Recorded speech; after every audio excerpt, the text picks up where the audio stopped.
வணக்கம் நேயர்களே. இன்னைக்கு நம்ம பார்க்க போகிறது வந்துட்டு தாராபலன் பார்ப்பது எப்படின்னு பார்க்கலாம். ஒன்றும் இல்லைங்க. இப்போது சப்போஸ் நம்ம வந்து இப்போ நம்ம தினசரி வாழ்க்கையில் சப்போஸ் நல்ல காரியத்துக்கு போகிறோம், ஒரு நல்ல ஒரு வீடு பார்க்க போகிறோம், இல்லை கார் வாங்க போகிறோம், இல்லை ஒரு விசேஷத்துக்கு போகிறோம், இல்லை கல்யாணத்துக்கு போகிறோம். ஸோ இல்லை வந்துட்டு வேறு ஏதாவது சொத்து எழுத போகிறோம் அப்படின்னு வச்சுக்கோங்களேன். ஸோ நம்ம என்ன எப்படி பார்ப்போம், நம்ம நல்ல நேரம் பார்ப்போம், ராகு காலம் பணம் பார்ப்போம் நம்ம. இப்போ அது இல்லாமல் இப்போ வந்துட்டு நமக்கு தசாபுத்தியில் என்னன்னு தெரியாத பட்சத்தில் நம்ம நட்சத்திரங்கள் வந்து ஒரு பெரிய பங்கு வகிக்குதுங்க நம்ம வாழ்க்கையில். அது எப்படின்னா இப்போ டெய்லி ஒரு நட்சத்திரம் வரும். நமக்குன்னு ஒரு ஜென்ம நட்சத்திரம், பிறந்த எல்லா ஜீவன்களுக்கும் ஒரு ஒரு ஜென்ம நட்சத்திரம்னு ஒன்று இருக்கும். அது என்ன நட்சத்திரம்னு உங்களுக்கு தெரியும், நமக்கு தெரிஞ்சிருக்கும் ஆல்ரெடி. இப்போ டெய்லியும் ஒரு நட்சத்திரம் வந்துகிட்டே இருக்கும். ஸோ இன்னைக்கு என்ன நட்சத்திரம் அப்படிங்கிறது வந்துட்டு நமக்கு தெரிஞ்சு கேலண்டர் பார்த்தா தெரிஞ்சிடும். இப்போல்லாம் ஆப் நிறைய இருக்குது, எப்படி வேணாமல் செக் பண்ணிக்கலாம். இப்போ இங்கே ஆர்டர் பார்த்தீங்கன்னா இதில் வந்து 27 நட்சத்திரம் இருக்குது. ஸோ ஒவ்வொரு நட்சத்திரம் 3 இன்ட்டு 27/3 அப்படின்னு போட்டிங்கன்னா 9 கிரகங்கள், 9 கிரகத்துக்கு 27 நட்சத்திரங்கள் இருக்குது. இப்போ நீங்கள் என்னென்ன பண்ணணும்னா இந்த நட்சத்திரங்கள் வந்து இந்த ஆர்டரில் தான் நீங்கள் மனப்பாடம் பண்ணி வச்சுக்கணும். அப்போ தான் வந்து இந்த கால்குலேஷன் பண்ணுறதுக்கு ஈஸியாக இருக்கும். ஓகேங்களா? இப்போ எப்படின்னா இப்போ நெக்ஸ்ட் பேஜில் பார்க்கலாம். அப்படி அது ஒரு வழி. இந்த 27 நட்சத்திரங்கள் ஞாபகம் வச்சுங்க. அப்படி இல்லைன்னா இது வந்துட்டு கிரகங்கள் வாரியாக பிரித்து ஒரு ஆர்டர் கூட வச்சுக்கலாம். ஃபார் எக்ஸாம்பிள் பார்த்தீங்கன்னா இப்போது அஸ்வினி மகம் மூலம் 1, 10, 19 வரும். 10வது நட்சத்திரமாக மகம் வந்துடும், மூலம் வந்து 19 வந்துடும். இதுக்கு உண்டான கிரகம் எதுனா கேது தான், கேது கிரகம். இந்த 3 நட்சத்திரத்துக்கு உண்டான பகவான் வந்து கேது பகவான் சொல்லுவேன் ஜென்ரலாக. அடுத்து கீழே பார்த்தீங்கன்னா பரணி, பூரம், பூராடம் 2, 11, 20 சுக்கரனுடைய நட்சத்திரங்கள். அடுத்து கிருத்திகை, உத்திரம், உத்திராடம் சூரியனோடது. அதே மாதிரி தான் ரோகிணி, அஸ்தம், திருவோணம் சந்திரனோடது. மிருகசீருடன், சித்திரை, அவிட்டம் செவ்வாயோடது.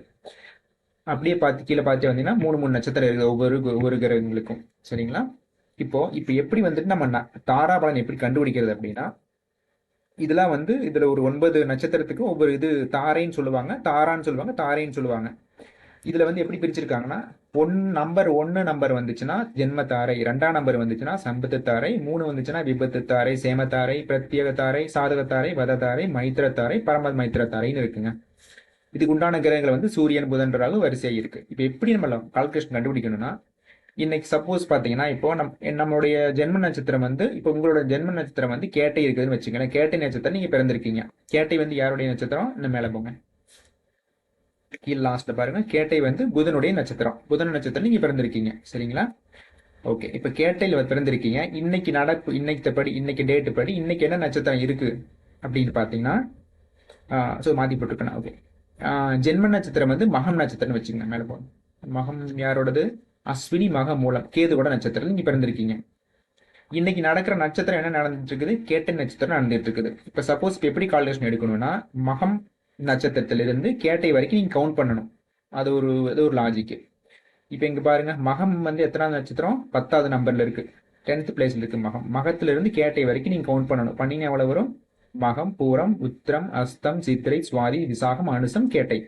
நம்பர் எவ்வளவு வருது? 9 வருது. ஓகேங்களா? ஸோ இங்க நம்பர் 9 வர்றத நீங்க 9 வரதை அப்படியே எடுத்துக்கலாம். 9க்கு மேல வந்துச்சுன்னா வந்து அதையே நீங்க வந்து 9ஆல வகுக்கணும். வகுத்து வந்ததுல மீதியை வந்து நீங்க எடுத்து வச்சுக்கிட்டு, மீதி என்ன நம்பரை வருதோ அந்த நம்பரை தான் வந்து நம்ம இந்த பலன் கண்டுபிடிக்கிறதுக்கு யூஸ் பண்ணிக்கணும். சரிங்களா? இப்போ நம்ம இந்த இடத்துல நான் எதுக்கு 9/80 0, 18/80 0, 27/9 போட்டோம்னா 000 வருது. சில பேருக்கு கொஞ்சம் குழப்பமா இருக்கும், என்னடா 0 வருது, 0 வந்துச்சுன்னா அப்ப நமக்கு என்ன பலன்? 0க்கு இங்க எதிரி எதுவுமே கொடுக்கவே இல்லையே, 1ல இருந்து 9 வரைக்கும் தான் பலன் கொடுத்துருக்காங்க. ஸோ அதனால் நீங்கள் வந்து இப்படி கால்குலேஷன் பண்ணி 0 வர்றதுக்கு மட்டும் நீங்கள் என்னென்னா நீங்கள் வந்து இந்த கால்குலேஷனை ஒர்க் அவுட் எடுத்துக்கூடாது. நீங்கள் அதுக்கு நீங்கள் இந்த 1 to 27 வரைக்கும் மனப்பாடம் பண்ணி வச்சுக்கிட்டு அதையை வந்து நம்ம 9ஆல் டிவைட் பண்ணி வர்ற மீதியை வந்து நீங்கள் வச்சு நம்பர் பலன் பார்த்தீங்கன்னா, சப்போஸ் ஃபார் எக்ஸாம்பிள் நீங்கள் என்னென்னா இப்போ 18 வருது, கேட்டை நட்சத்திரம் வருதுன்னு வச்சுங்களேன். 18 வந்து 9ஆல் டிவைட் பண்ணிங்கன்னா என்ன வந்துடும்? 18 0 வந்துடும். ஸோ என்னடா 0 வருது அப்படின்னு வருது, நீங்கள் ஒன்றும் பண்ண தேவையில்லை. ஸோ அதுக்கு நீங்கள் என்ன பண்ணுங்கன்னா, இங்கே ஒரு அட்டவணை இருக்குது பாருங்க, இதில் பார்த்துங்க. ஸோ இதில் என்ன எப்படி இதுலேருந்து பணம் எடுக்கணும்னா, அஸ்வினி மகம் மூலம் இந்த 3 நீங்கள் ஏதோ நட்சத்திரம் பிறந்திருந்தாலும் ஒன்றும் பிரச்சனை இல்லை. சப்போஸ் இப்போ நீங்கள் வந்து மூலம் நட்சத்திரம் பிறந்திருக்கீங்க. சரிங்களா?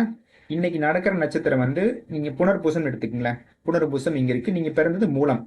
ஸோ மூலத்துலேருந்து புனர்பூசம் வரைக்கும் கவுண்ட் பண்ணுங்க. மூலம் கீழே 2வது ரோ வந்து 2, மூணாவது ரோ வந்து 3, நாலாவது வந்து 4, 5, 6, 7. நீங்க இது கம்ப்ளீட்டா அந்த மூணையும் சேர்ந்து ஒரு கவுண்டா எடுத்துக்கணும். ஸோ புனர்பூசம் வந்து 7ஆ வருது, நம்பர் 7ன்னு வருது. ஓகேங்களா? அப்படி வரும்போது இப்போ உங்களுக்கு ஈஸியாக புரிஞ்சிருச்சு. 7ன்னு என்னது? இந்த அட்டவணைக்கு வாங்க. இந்த 7 வந்து வததாரை இருக்கு. வததாரை அப்படின்னா ஏழாவது நம்பர் 7ங்கிறது வந்து வததாரை, சனியோடைய ஆதிக்கத்துக்கு உண்டான தாரை இது. வதம் அப்படின்னா நம்மளுடைய வதைக்கக்கூடிய தாரை. இந்த தாரை வந்து நல்ல தாரை கிடையாது அப்படின்னு சொல்ல வர்றாங்க.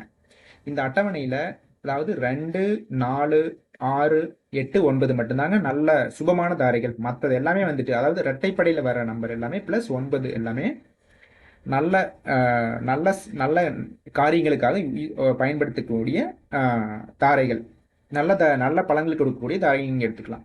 மற்றபடி சிங்கிள் ஒற்றைப்படையில் அதாவது 1, 3, 5, 7 இந்த தாரைகள் வந்துட்டு நமக்கு நல்ல தாரைகள் கிடையாது. ஸோ இந்த தாரைகள் வர்ற அன்னைக்கு நீங்கள் வந்து என்ன பண்ணணும்? சுபகாரியங்கள் பண்ணாமல் இருக்கிறது ரொம்ப ரொம்ப நல்லதுங்க. ஓகேங்களா? ஓகே, இது வந்து ஜஸ்ட் மனப்பாடம் பண்ண ட்ரை பண்ணுங்க. மனப்பாடம் அப்படி முடியலன்னா இந்த ஆப்பிள் நீங்கள் என்ன ஃபோன் நீங்கள் வச்சுக்கிட்டீங்கன்னா ஈஸியாக இருக்கும். இன்னைக்கு கேலண்டர் பார்த்தீங்கன்னா உங்களுக்கு தெரிஞ்சிடும் என்ன நட்சத்திரம் நடக்குது அப்படின்ட்டு. நீங்கள் கவுண்ட் பண்ணி பார்த்துக்கேன் டக்குன்னு இந்த அட்டவணை உங்களுக்கு ரொம்ப ஹெல்ப்ஃபுல்லாக இருக்கும். ஏன்னா நீங்கள் என்ன பிறந்த நட்சத்திரம் சப்போஸ் ஈஸியாக தெரிஞ்சிடும். அதுலேருந்து நீங்கள் கவுண்ட் பண்ணுறதுக்கு இந்த நட்சத்திரம் இந்த அட்டவணை ரொம்ப ஈஸியாக இருக்கும். ஓகேங்களா? ஓகேங்க, நன்றிங்க. அடுத்த வீடியோவில் பார்ப்போம்.